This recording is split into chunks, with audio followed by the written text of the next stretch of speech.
Saludos, señoras y señores, amigas y amigos.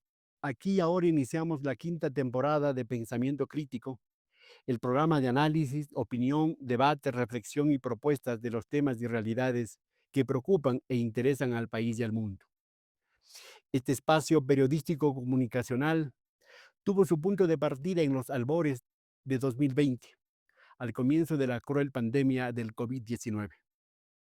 Nuestra intención y compromiso como profesionales del periodismo es abrir instancias para la expresión libre, democrática, pluralista y responsable de las diversas verdades y lecturas vertidas desde el mosaico de voces que son parte de este Ecuador, diverso, pluricultural, multiétnico y plurinacional.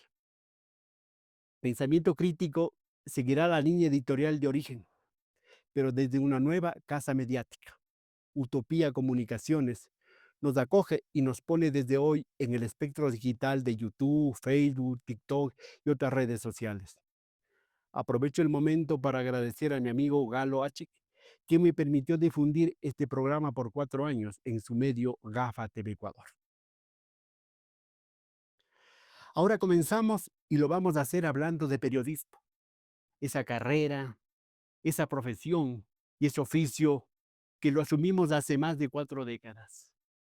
Cuando llegamos a la entonces Escuela de Ciencias de la Información, hoy Facultad de Comunicación Social, FACSO, de la Universidad Central del Ecuador. Hace unos días, para ser preciso, el pasado domingo, 5 de enero, celebramos, conmemoramos, festejamos o recordamos el Día del Periodista Ecuatoriano, fecha instituida para honrar y reconocer a Eugenio Espejo, fundador del primer periódico de nuestro país, Primicias de la Cultura de Quito, que apareció un jueves, 5 de enero de 1792, es decir, hace 233 años, cuando aún España nos dominaba.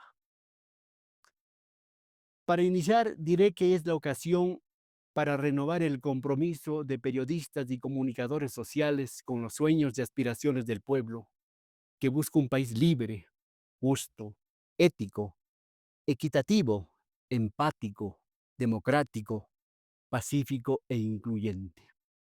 Para hablar de la situación y la realidad del periodismo ecuatoriano y de la responsabilidad de periodistas, comunicadores y medios en la coyuntura política, institucional y electoral que vive nuestro país. Saludo y doy la bienvenida a mis amigos y colegas Cristóbal Peñafiel, presidente de la Unión Nacional de Periodistas UNP, y Marcelo Larrea, expresidente de la Federación Nacional de Periodistas, FENAP. Amigos, compañeros, bienvenidos. Gracias por estar aquí en Pensamiento Crítico de Utopía Comunicaciones. Comienzo con Cristóbal. Cristóbal, gracias por estar aquí. Quisiera, así se arranca, ¿no? Un diagnóstico. ¿Cuál es la realidad ahora mismo del periodismo ecuatoriano? ¿Qué está pasando con nuestra profesión, esa que acogimos y a esa que yo defiendo? Porque en las aulas nos hicimos periodistas y en la vida nos fortalecimos. Adelante, mi querido Cristóbal. Buenos días, Fernando. A Marcelo, un saludo cordial.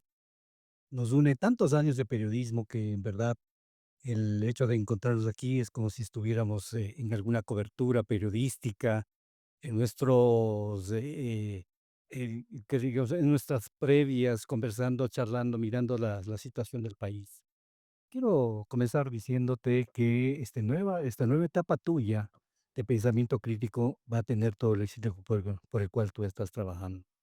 Gracias también a Gafa TV, tuvimos la oportunidad de compartir, varios de los episodios que tú hacías bajo en ese canal. Y ahora, pues, con tu línea periodística vamos a salir adelante con el periodismo.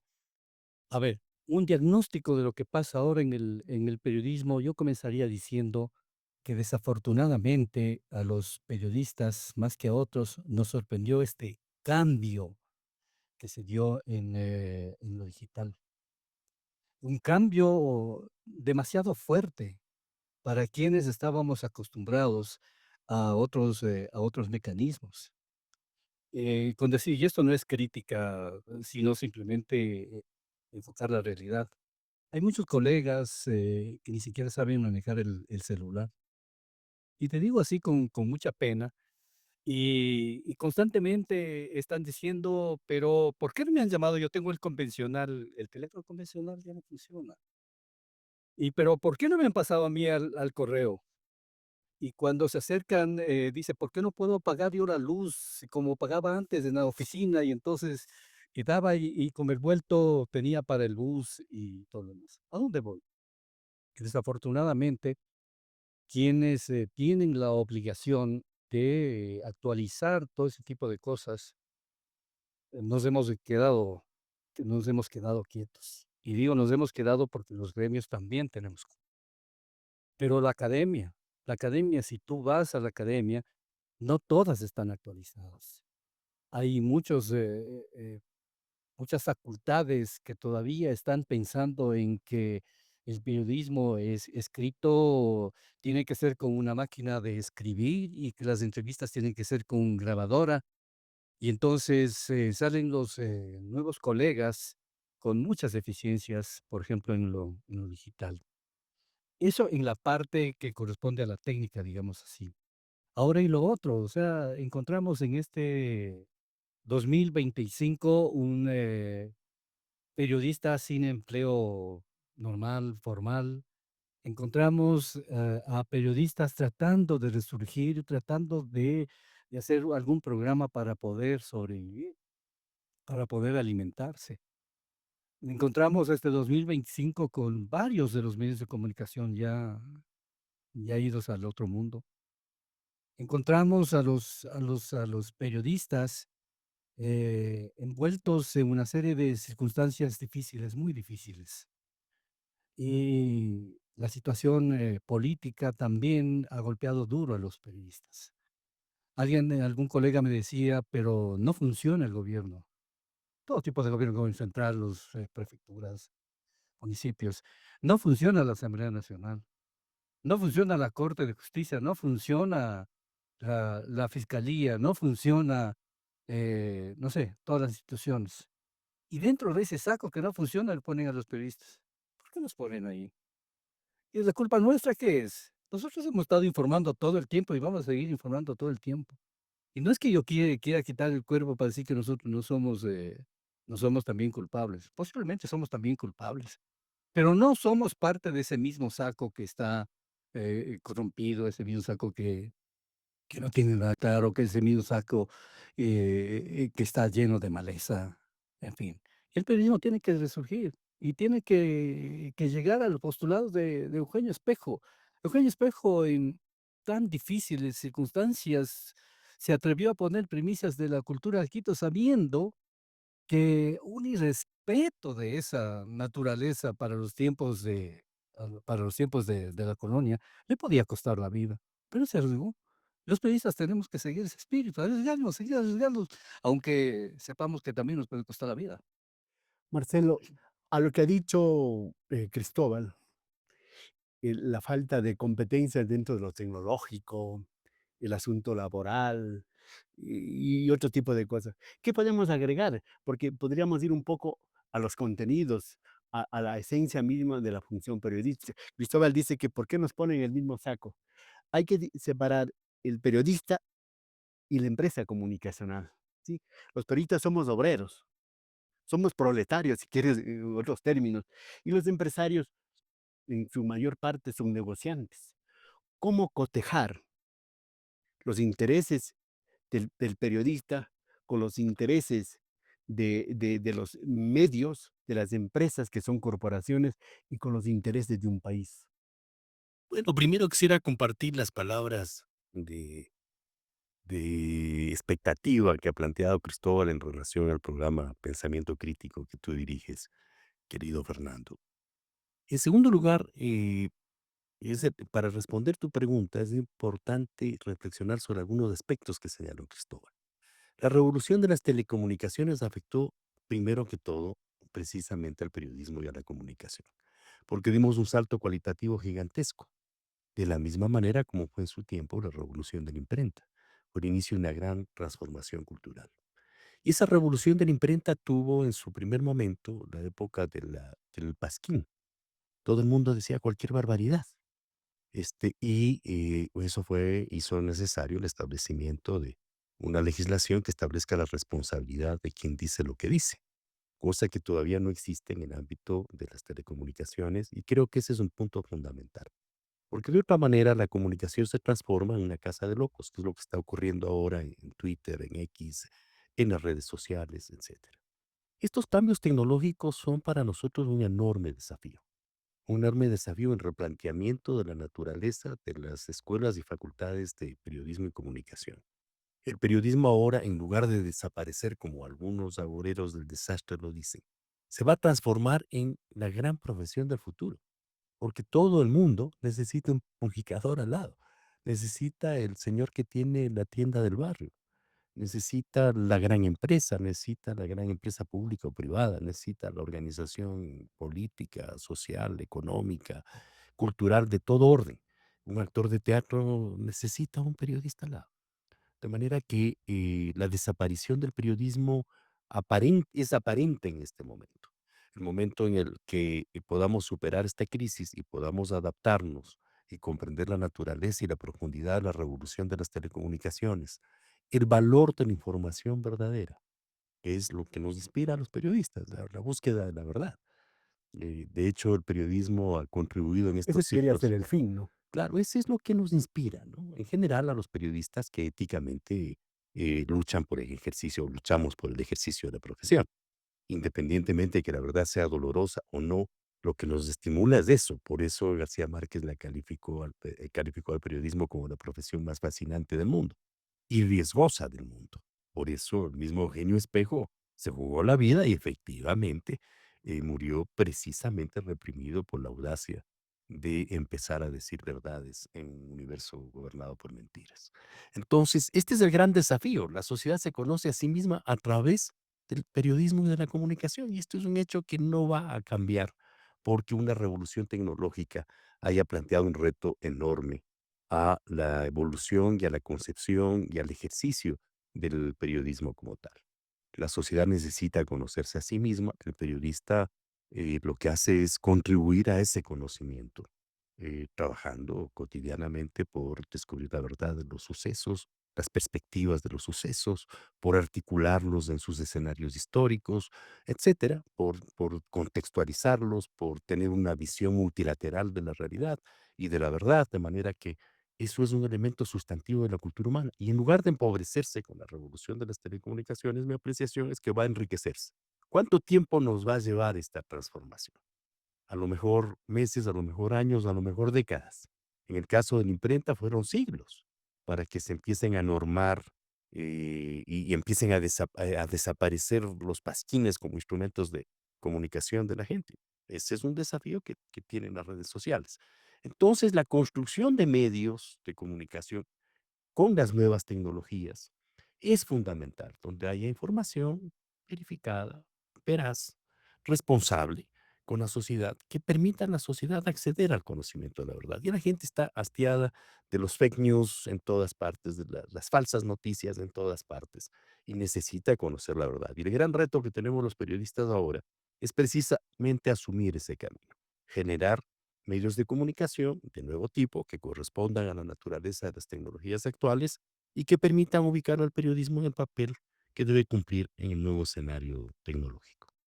Cristóbal, tú que estás en el principal gremio que es la UNP, ¿cuántos periodistas habemos? Periodistas titulados, salidos de la universidad, de las facultades de comunicación en el Ecuador. ¿Y cuánta de esa gente opta por los medios de comunicación tradicionales y opta también por agremiarse, por asociarse a gremios como la UNP? A ver, una cifra así, no tenemos una cifra de cuántos periodistas sabemos, porque la verdad es que no se ha hecho Un censo. un censo. Más hay un problema que el gobierno del señor Correa eliminó la obligatoriedad de la afiliación a los gremios profesionales. Y todos los gremios profesionales, incluso las organizaciones de distinto orden, que antes descansaban en la obligatoriedad de la membresía, han perdido significativamente su membresía. Ha sido una forma de desorganización de de la vida de la sociedad. Mira, Marcelo fue uno de los referentes del periodismo y de lo gremial en una de sus mejores épocas de la FENAP. Y entonces, justo cuando la FENAPE era la institución encargada, si se quiere, de aglutinar a todos los periodistas profesionales, a todos los periodistas graduados. Y la Unión Nacional de Periodistas era más bien el ente que agrupaba a no solamente periodistas profesionales, sino también a otro tipo de compañeros, pero la obligatoriedad legal la tenía la FENAPE, En los colegios de y los colegios en cada uno de los países. Cuando se destruyó las agremiaciones en el país, porque no fueron solamente a los periodistas, fueron a los médicos, a los arquitectos, a los abogados, y se quitó la obligatoriedad de ser socio, de ser afiliado. Entonces comenzaron a debilitarse los gremios. Ahora mismo, por ejemplo, para pertenecer a la Unión Nacional de Periodistas, lo único que tiene que hacer es expresar su voluntad de querer pertenecer. O sea, y obviamente nosotros pedimos que quienes vayan a a la UNP sean periodistas que estén estudiando, que se hayan graduado o que hayan sido certificados como se certificó en el año 75. ¿Y por qué hacemos esto? No es porque excluimos a nadie, sino porque ha sido una condición sine qua non de la UNP el contar con periodistas que estén en la profesión, que hayan estudiado, que se hayan preparado y que quieran a esta pasión que es el periodismo, pero también con otro, o sea, con lo de la academia. Marcelo ya lo decía, o sea, la diferencia entre un periodista y alguien que simula ser periodista está en el conocimiento. ¿Cómo haces una información? Una información tienes que verificar, tienes que contextualizar, tienes que investigar y tienes que ceñirte en lo posible a la verdad, porque no se puede encontrar. Y entonces, la UNP, en lo que va de de sus últimos años, lo que ha propendido es tratar de alguna manera ser el post-academia. Es decir, en la academia ya sales con los conocimientos básicos y la UNP lo que está haciendo es, a ver, vamos con inteligencia artificial, talleres, cursos, vamos con nuevos géneros, vamos cómo manejar las nuevas plataformas y todo lo demás, con el fin de que si salen con alguna deficiencia de la academia, puedan ir ajustando y puedan los colegas, los compañeros defenderse mejor en sus actividades. abriendo un poco, desbrozando el camino, ¿no? Porque para que vayan adquiriendo experiencias y familiarizando de cómo es de esta actividad. Marcelo, en la primera parte decía Cristóbal que no nos pongan en el mismo saco, pero tampoco es de una manera de sacarse el cuerpo, ha dicho, ¿no? ¿Qué parte nos corresponde a los periodistas en esta crisis que vive el país, en esta crisis de información, desinformación, en esta crisis donde predomina el TikTok, el meme, donde se desacredita el uno al otro? ¿Qué parte tenemos que asumir los periodistas en este juego macabro que estamos viviendo ahora mismo? Este es un tema que ocurre en el mundo entero, ¿no? Ecuador no es una excepción en relación a este shock que está viviendo la comunicación y que es parte del desconcierto en el que se debate el mundo y que grupos interesados evidentemente lo manipulan en función de sus intereses. De manera que no debemos de asustarnos por el hecho de que estamos viviendo bajo una tormenta que nos va a plantear un gran salto cualitativo hacia adelante. Pero tampoco acostumbrarnos, tampoco Guarda- regularizar, normalizar. no asustarnos, digo, pero eso no significa que no tengamos responsabilidades que asumir. Una de esas es el tema de la diferenciación entre lo que tú señalabas en la pregunta anterior, que lamentablemente no pude responderte por el tiempo. Es el hecho, la diferencia entre la empresa mediática y el periodista. O sea, hay una enorme diferencia en las funciones del uno o lo otro. Quienes manejan las empresas mediáticas como negocios, evidentemente imponen la dictadura del negocio sobre la verdad. Quien ejerce el periodismo con responsabilidad ética, actúa exactamente en el sentido opuesto, en la batalla por la verdad versus la manipulación y la falsificación de los hechos. Ese es el gran tema. Cristóbal lo decía, la verdad es infinita y nuestro conocimiento de la verdad es finito, pero la verdad existe, no es que no existe. Por ejemplo, que desaparecieron, les mutilaron, les torturaron, les asesinaron a 4 niños en Guayaquil, es una verdad que es incontestable, no es relativa ni nada por el estilo, ahí hay una verdad absoluta, Pero hay que la gente, quieres la castigar. verdad. Evidentemente, porque tienes una permanente disputa en relación al conocimiento de la verdad. Quienes se benefician del ocultamiento de la verdad van a tratar de distorsionarla, y quienes ejercen dignamente el periodismo van a tratar de esclarecerla. Entonces, esa es la responsabilidad que los periodistas tenemos. Pero esta revolución de las tecnologías de la comunicación nos abre un escenario espectacular.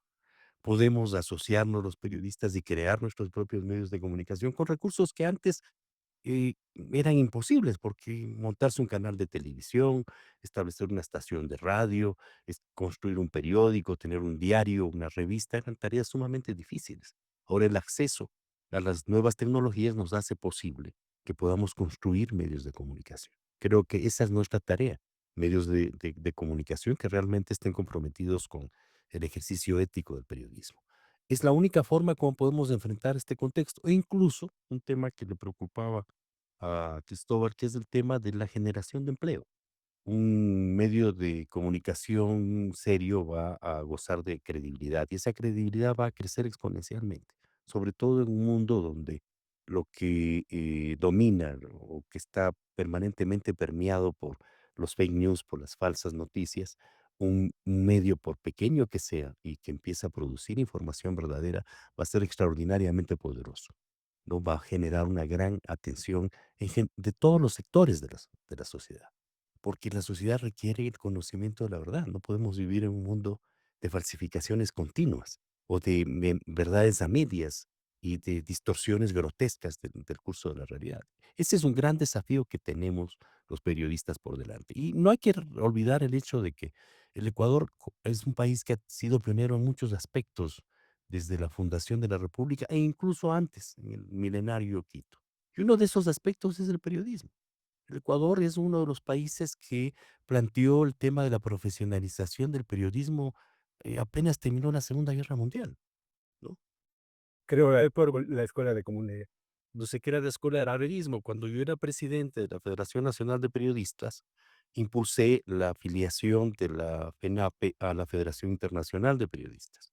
Y la Federación Internacional de Periodistas objetaba nuestra participación porque en el mundo todavía se considera que los periodistas están agremiados en sindicatos sin que necesariamente sean profesionales. Fíjate, te estoy hablando de la década pasada, nada más.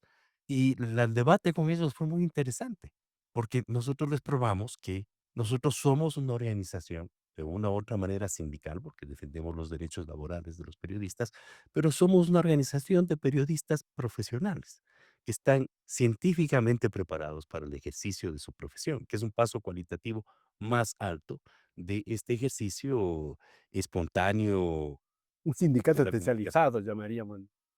Sindicato calificado profesionalmente, no, cosa que ocurre en muchas profesiones del mundo realmente. Pero ese fue un salto importante y tuvimos un debate que duró un tiempo hasta que calificaron a la FENAPE como miembro pleno de la Federación Internacional de Periodistas. Entonces, estas cosas hay que recuperar. Creamos la CIESPAL, las generaciones precedentes a nosotros crearon la CIESPAL, y fuimos construyendo una perspectiva de una comprensión consciente del periodismo y de la comunicación como uno de los elementos sustantivos de la cultura de nuestro tiempo.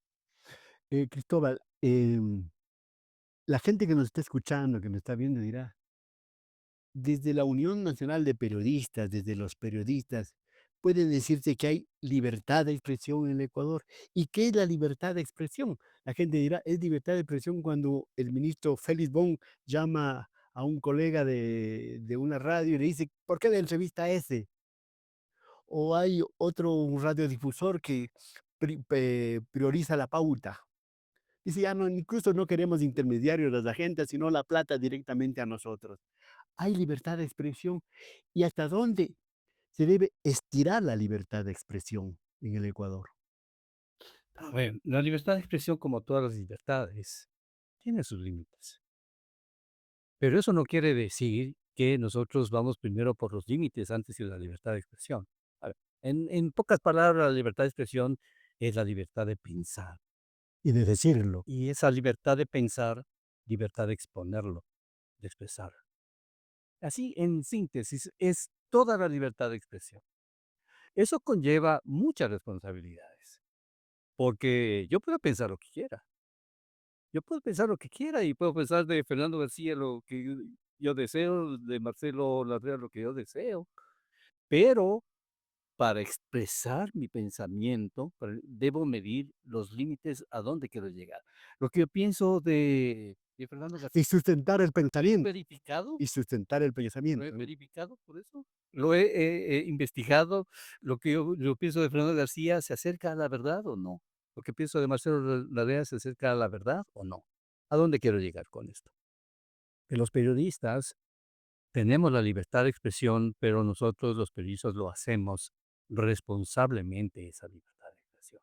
En esto de que un funcionario te llame y te reclame por qué le estás entrevistando a tal persona, él está yéndose en contra de esa libertad que tú tienes como periodistas para entrevistar a la persona que tú crees que debe decir algo y que ese debe decir algo tiene importancia para la El sociedad. funcionario tenía el derecho a la réplica. Y entonces, si el funcionario no le gusta la entrevista, ¿qué pega? Y si él quiere rebatirle, no te rebate a ti, tiene que rebatirle a tu entrevistado, porque las opiniones de tu entrevistado están cuestionando a él. Tú estás como periodista realizando las preguntas las inquietudes que tiene la sociedad y todo lo demás.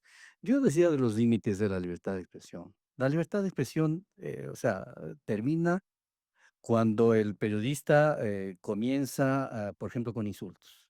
Eso ya no es libertad de expresión. Cuando el periodista comienza con vejámenes, ya no es libertad de expresión.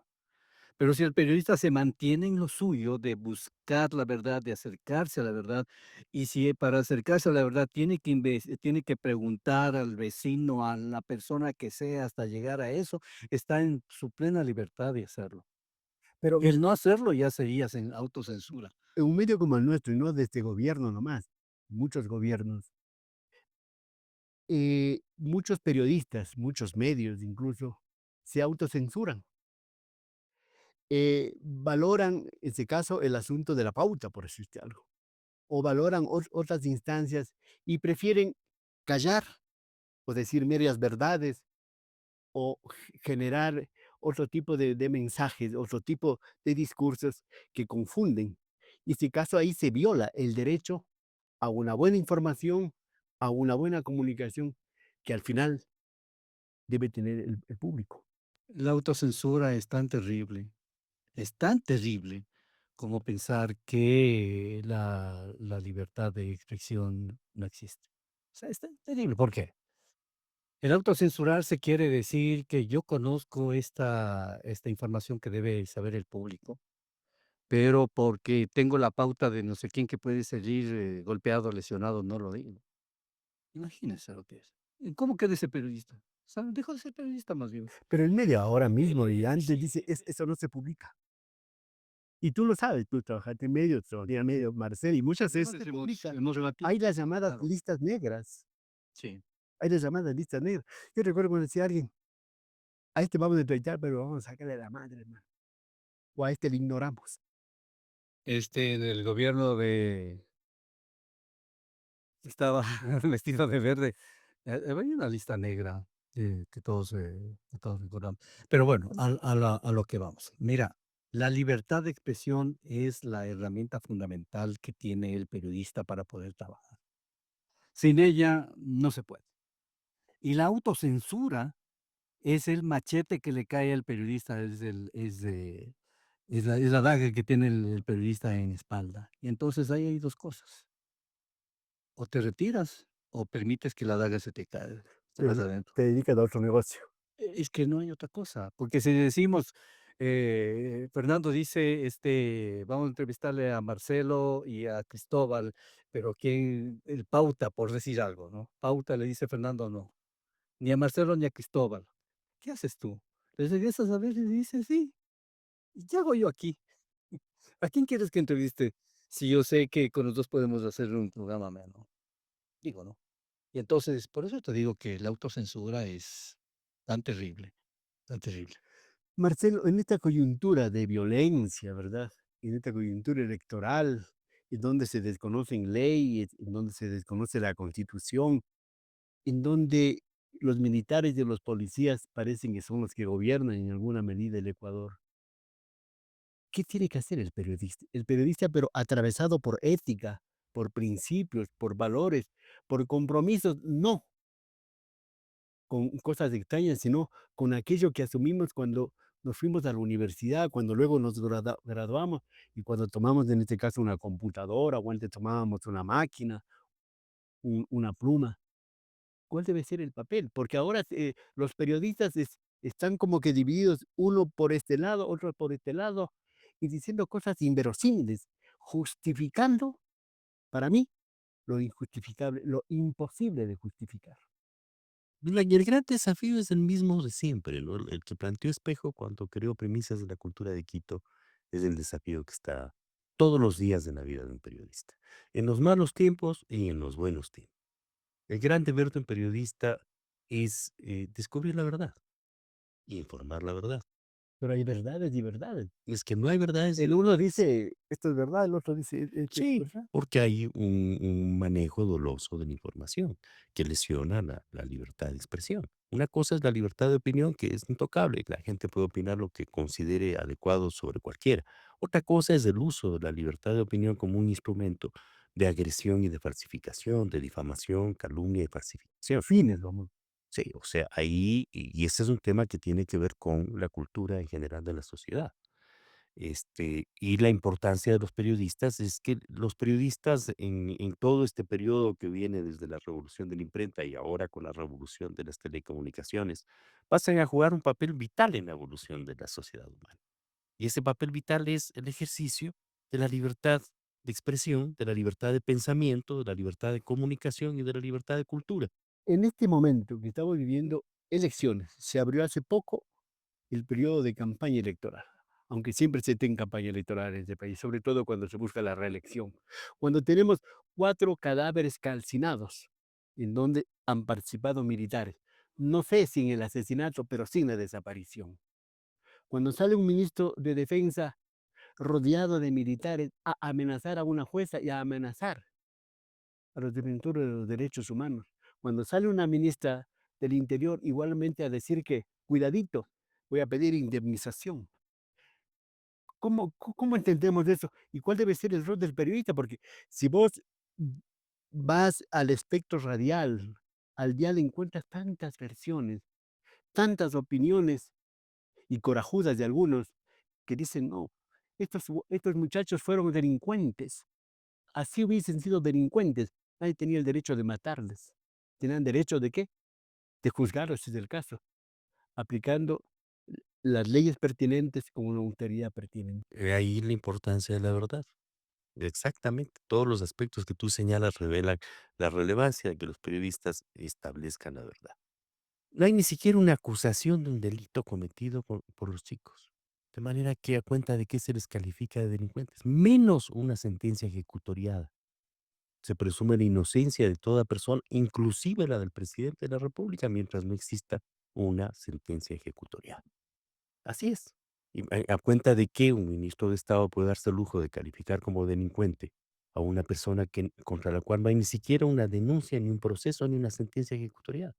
Eso es una violación inaceptable de Aquí los no hay principios, pena de muerte, así hubiesen sido delincuentes, entre comillas, aquí no hay pena de muerte. pero ni siquiera son delincuentes. O sea, lo que tú tienes ahí es una disputa de sentidos entre una forma delictiva de ejercicio de la información y la comunicación y la verdad. Lo que un periodista responsable tiene que hacer es establecer la verdad de los hechos. Y los que nos dicen la verdad de ahora mismo estamos oyendo, Bueno, estamos lo que viendo. tú estás viendo ahí es precisamente toda esta cultura de falsificación.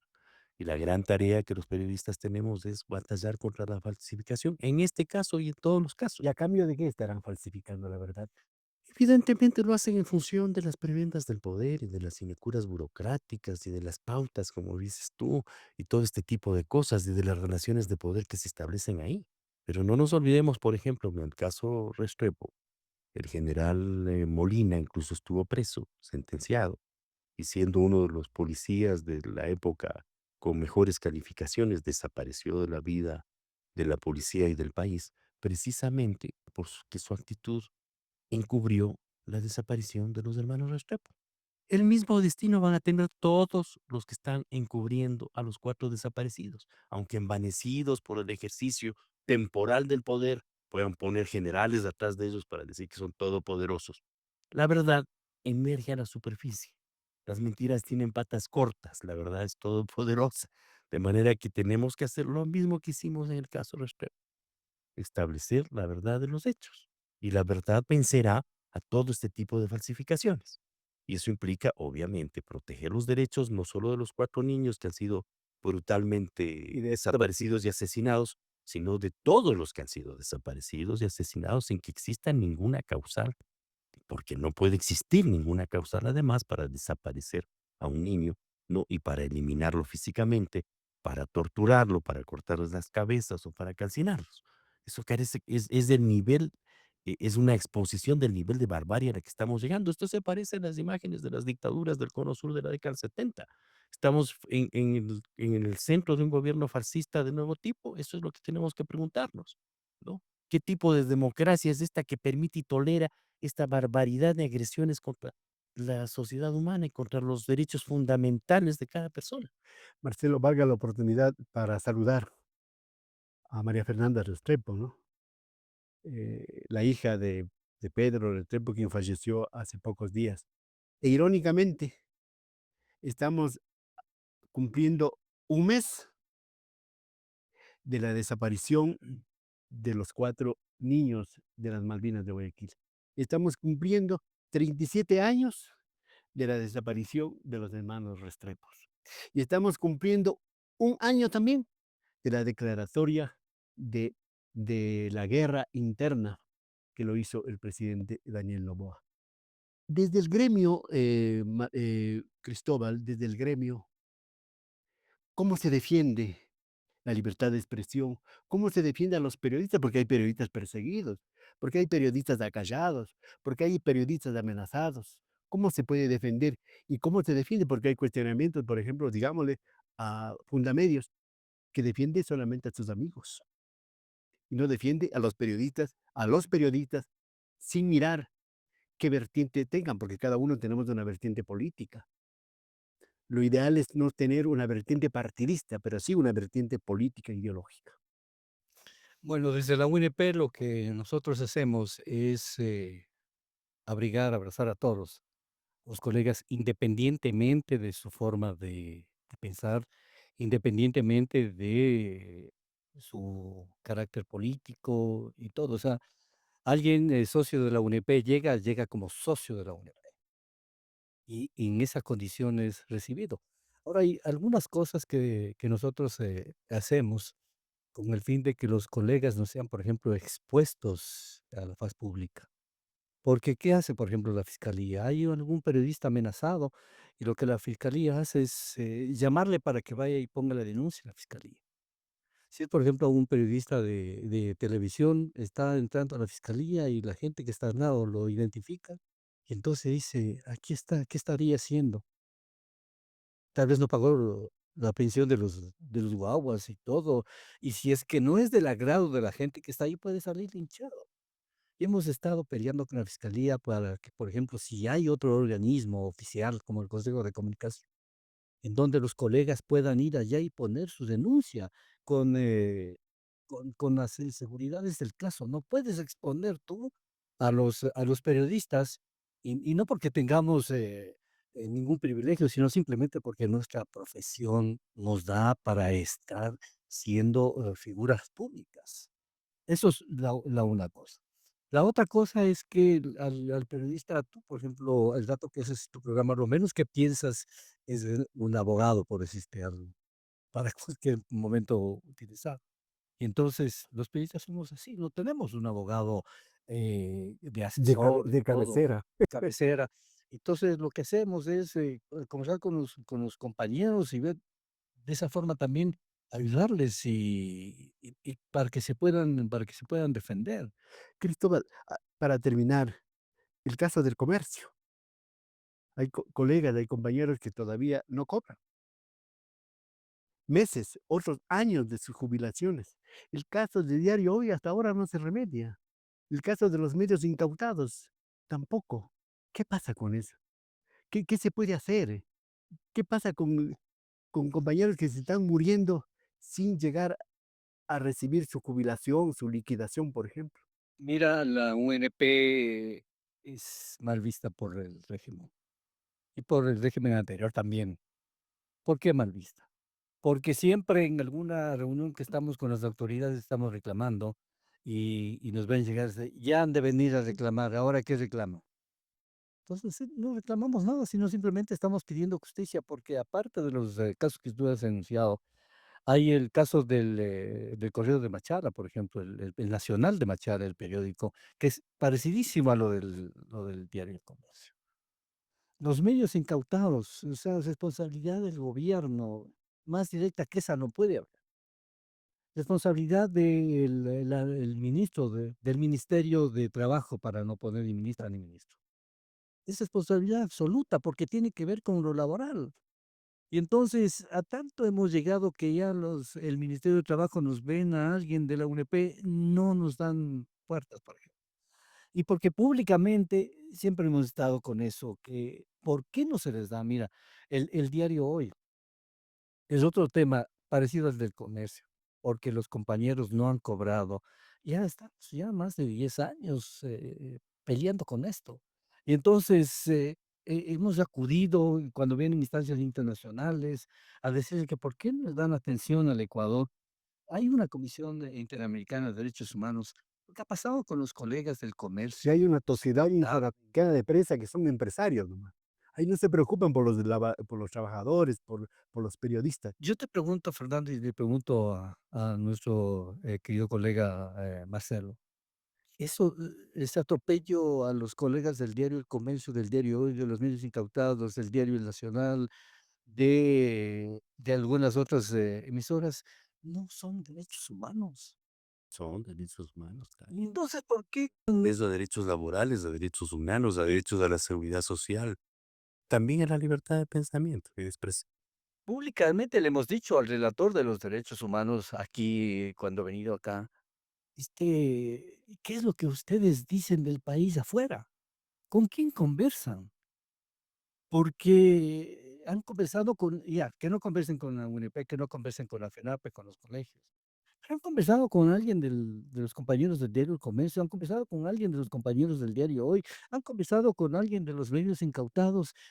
¿Cuál es la referencia que ustedes tienen o quiénes son los que les dan la información que ustedes tienen para ir y decir, esto está pasando No en el acuden a la fuente y al no enterarse de la realidad, vienen a socapar la realidad que impera en nuestro país. Cristóbal, yo no sé si un mensaje final ahora en el 2025, enero, inicio de campaña para elegir 151 asambleístas, creo que es, elegir un binomio presidencial. Ojalá sea binomio, ¿no? Porque parece que son enemigos, un momento determinado. ¿Qué esperas vos del periodismo? Porque el país está viviendo esta circunstancia que tú narraste antes. Espera que alguien se sincere y alguien le abra las puertas y le diga la verdad para poder decidir racionalmente y pensando, no en el cartón, no en la pauta, no en ese tipo de cosas que distorsionan y degeneran la posibilidad de construir un país como el que queremos. Pero estamos frente a un proceso electoral que tiene múltiples elementos fraudulentos que lo constituyen. El más profundo, evidentemente, es el sistema electoral del país que debe ser reformado para garantizar el derecho de los electores a elegir. Quienes eligen en el país no son los electores, eligen los dueños de los partidos políticos. Y lo que es más grave, Y las corporaciones. las chequeras que financian a los partidos políticos y algunas de ellas parece que ya están incluso vinculadas al narcotráfico, ¿no? Ese es un tema grave y a gestiones de carácter delictivo. El país requiere una profunda reforma de su sistema. Ahorita no estamos viviendo en una democracia real. Hay que construir esa democracia. Y un elemento activo de ese proceso es la batalla cotidiana de los periodistas por la verdad, ¿no? No podemos caer en la trampa de esta polarización electoral. Aquí hay 16 candidatos y solo aparecen dos, ¿no? Y a los dos se les da el privilegio de tener mayores espacios que a los otros 14. Bueno, si hay 14 candidatos inscritos, lo adecuado y lo democrático es que todos puedan expresarse y definir sus posiciones sobre los temas fundamentales del país. Pero el país no discute sus temas fundamentales, no discute las causas estructurales de la crisis de seguridad. Acaba de presentar un nuevo mapa del país la canciller de la República, donde ya nuestro mar territorial desaparece. Ahora son zonas, espacios marinos. Más de 1 millón de kilómetros cuadrados de mar territorial del Ecuador desaparecen en ese mapa y no hay una voz ni en la Asamblea Nacional que exija que ese mapa sea archivado porque es una agresión a la soberanía territorial del país. No solo en la Asamblea, en las Fuerzas Armadas que existen para proteger la integridad territorial del país. Y se avala un mapa de ese tipo. Problemas de esta naturaleza no son sujetos de análisis. ¿Qué es lo que pasa con la economía del país? ¿Por qué tenemos una deuda externa tan gigantesca? Más de 80.000 millones. ¿Por qué tenemos abandonada la actividad productiva del país? ¿Por qué las reivindicaciones legítimas de los pueblos y nacionalidades originarios de nuestro país están archivados en la indiferencia y en el abandono? Todos estos son temas que deberían debatirse en el proceso electoral y los periodistas tenemos la obligación de poner sobre la mesa los temas esenciales que deben debatirse en el proceso, más allá de los intereses particulares de los grupos en pugna. Podríamos pasar enlistando tantos problemas que tenemos en el país, tantas soluciones que requerimos. ¿Cuál sería una especie de mensaje, de pedido de Cristóbal Peñafiel, presidente de la UNP Nacional, para el periodismo en esta coyuntura especial? Porque a lo mejor va a depender mucho de la información, de la opinión que se vierta para orientar o desorientar a la gente en un proceso que puede hundirle más a este país, o no sé si hay alguna esperanza de derrotarlo. Tomar en cuenta la filosofía de Juan Espejo y ser periodistas militantes y combativos. Es decir, periodistas militantes con la verdad, militantes con la ética, militantes con la investigación y ser combativos en contra de los temas que no salen de la sociedad, ser combativos con la mentira, ser combativos con las noticias falsas. Un periodista de esa naturaleza necesitamos ahora y lo tenemos fuertemente. ¿Qué hacemos, por ejemplo, con los candidatos? Hay 16 candidatos y la gente debería conocer de los 16 candidatos a quién se puede elegir, dar a conocer sus hojas de vida, independientemente de que me guste o no la hoja de vida de determinada persona. La sociedad, los votantes, tenemos ese derecho de saber por quiénes vamos a votar. Ahora vamos a tener 151 asambleístas. ¿Conocemos a ellos? Y entonces ahí es la tarea de los periodistas de hacernos conocer quiénes son los que están optando por una curul en la Asamblea Nacional, para que después no tengamos sorpresa. A, B, él ha sido. Y el momento en que aparece ese A, B, él o ella ha sido, quiere decir que el trabajo periodístico no estaba bien hecho.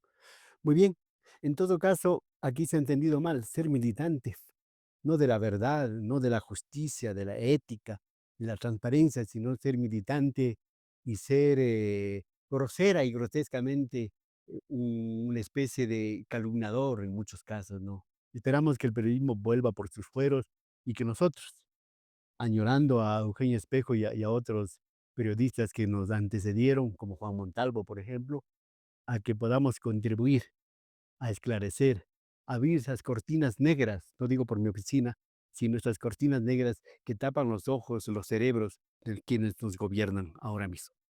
Querido Marcelo, gracias por haber estado aquí. No será la primera ni la última. Lo mismo, Cristóbal, les comprometo a seguir hablando de esto, porque nosotros, mientras tengamos uso de razón y la posibilidad de expresar y de articular un pensamiento, siempre trataremos de ser orientadores reflexivos y propositivos sin dejar de ser responsables críticos y constructores de un pensamiento crítico. Muchas gracias a la audiencia por haber estado con nosotros. Volveremos pronto a hablar de otro tema. Hasta la próxima.